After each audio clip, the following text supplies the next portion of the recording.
Fala, meus amigos! Prazer ter vocês aqui novamente. Muito obrigado aí por estarem consumindo esse conteúdo que eu estou despejando para vocês aí. Valeu demais! Para vocês que são novos aqui, estão chegando agora no canal, sejam muito bem-vindos. Inscrevam-se, tá? Não esquece de se inscrever, ligar o sininho lá e aguardar as novidades aí. E vamos continuar com o nosso papo de aeróbico. Nós já falamos sobre qual é o melhor aeróbico, antes ou depois do treino. Se existe um melhor aeróbico, uma atividade aeróbica, se é correr, pedalar, nadar. Nós já falamos de tudo isso. Se você ainda não viu, depois que terminar esse vídeo, volte 2 casas e comece do início. Porque é muito importante vocês terem ciência desse conteúdo. Porque ainda assim é algo que as pessoas têm muitas dúvidas. E não deixe dúvidas sobre o seu treino, porque você pode estar fazendo a coisa errada, esperando o resultado e ele não vem se você estiver seguindo caminhos que não são os caminhos que realmente você precisa seguir para chegar ao seu objetivo, tá? E hoje nós vamos falar um pouco mais sobre aeróbico em jejum, tá? Porque é a dúvida de muita gente, em detrimento a outros tipos de aeróbico, aeróbico com intensidade mais alta alimentado, o aeróbico contínuo e o HIIT. O aeróbico em jejum, lógico, por ser uma atividade de baixíssima intensidade, de baixa intensidade a moderada intensidade, ele gasta menos calorias durante o exercício. Se você fizer um aeróbico alimentado a 160 batimentos por minuto durante 30 minutos, você vai gastar muito mais calorias do que um aeróbico em jejum a 120 batimentos por minuto durante o mesmo tempo. Isso é um fato. Você pode gastar aí no aeróbico alimentado cerca de 300 calorias, pode chegar a 300 calorias, e no aeróbico em jejum você chega aí a 100 e poucas calorias. Pois é. Então quer dizer que o aeróbico em jejum ele queima menos caloria? Então ele não serve? Então ele não é bom? Então para que fazem aeróbico em jejum? Por que alguns treinadores sempre recomendam o aeróbico em jejum?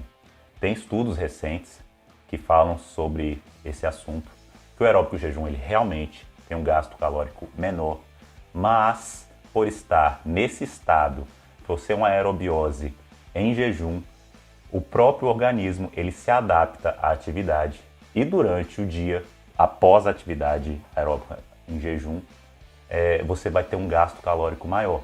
As pesquisas indicam que o seu gasto calórico pós-aeróbico em jejum é maior do que se você fizesse um aeróbico alimentado.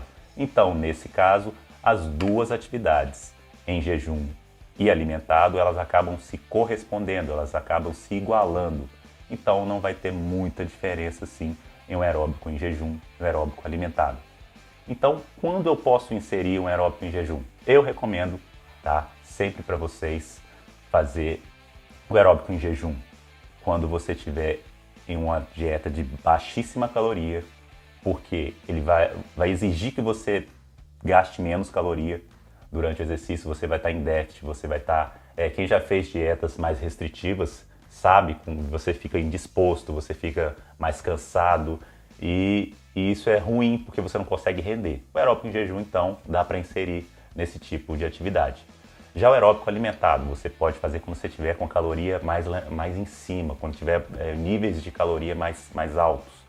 Aí você pode inserir um HIIT e inserir um aeróbico alimentado, que vai ser bem legal para você atingir níveis de gasto calórico mais alto. Você vai estar com combustível lá em cima para você quebrar o pau na atividade, tá? Então, assim, tanto um quanto o outro, eles são extremamente benéficos para gasto calórico, para ajudar no emagrecimento, para aumentar o déficit calórico, só que é melhor ser usado em um certo período do que o outro, tá?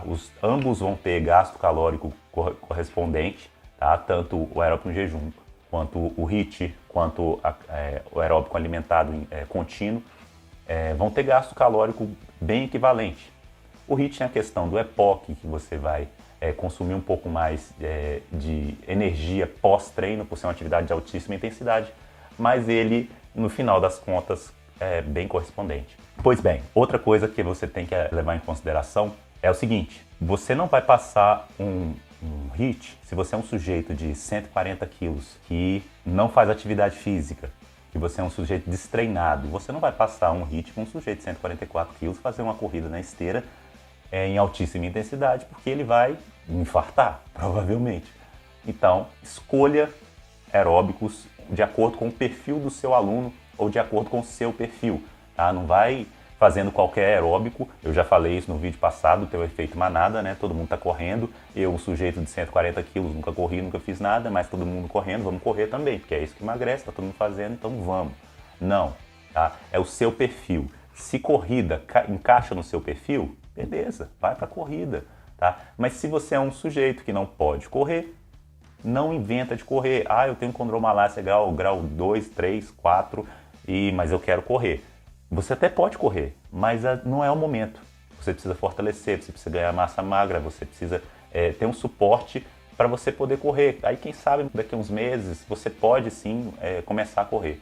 Mas entenda que aeróbico, não existe um aeróbico que gasta mais caloria do que o outro, tá? Não existe um melhor aeróbico e existe sim um aeróbico que vai encaixar melhor no seu perfil. Então, não coloque o carro na frente dos bois, sempre entenda que o seu perfil é que vai descrever, que vai ser fundamental para você. Gente, desculpa essa fungação aí, é porque a alergia, eu sou flagelado aqui da enchente, eu brinco sempre, sou flagelado da enchente, então a poeira aqui tá brava, então a alergia também tá brava. Mas voltando ao assunto, então assim, escolha o aeróbico de acordo com o seu perfil. Se você é um sujeito obeso, você pode fazer HIIT, você pode fazer HIIT, só que você não vai ser jogado na esteira logo de cara, se você não tem experiência, né, em corrida, e se você está acima do peso, logicamente as suas articulações elas vão ser sobrecarregadas pela sua estrutura que está maior, pelo seu peso que está maior. Então escolha outro tipo de aeróbico. Pode ser um aeróbico em jejum, que vai ser uma baixa intensidade, uma caminhada, pode ser uma bike, pode ser um elíptico, e para que você tenha realmente um benefício e não sofra com a escolha do seu aeróbico. Então, aeróbico em jejum, excelente, gasto calórico baixo durante, mas ele aumenta pós-treino. Tá? Aeróbico contínuo alimentado, excelente, tanto quanto aeróbico em jejum. Não é para você colocar que um é melhor que o outro, tá? Não existe, tá bom? Só um se encaixa melhor no perfil do outro, tá bom?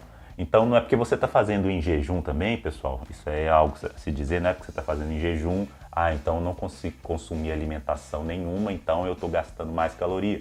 Tem evidências científicas que mostram que o aeróbico em jejum ele gasta um pouco mais de gordura por você estar em jejum, mas, como eu já disse, é muito baixo esse consumo e ele acaba se igualando ao aeróbico contínuo ao longo do dia, se você seguir uma dieta coerente com o que você precisa, tá? Então assim, pessoal, essa é a dica que eu tenho para vocês hoje, falar sobre esse tipo de aeróbico. Mais para frente nós vamos desvendar alguns outros aeróbicos, vamos aprofundar no aeróbico contínuo e o HIIT, mas por hoje é só. Valeu!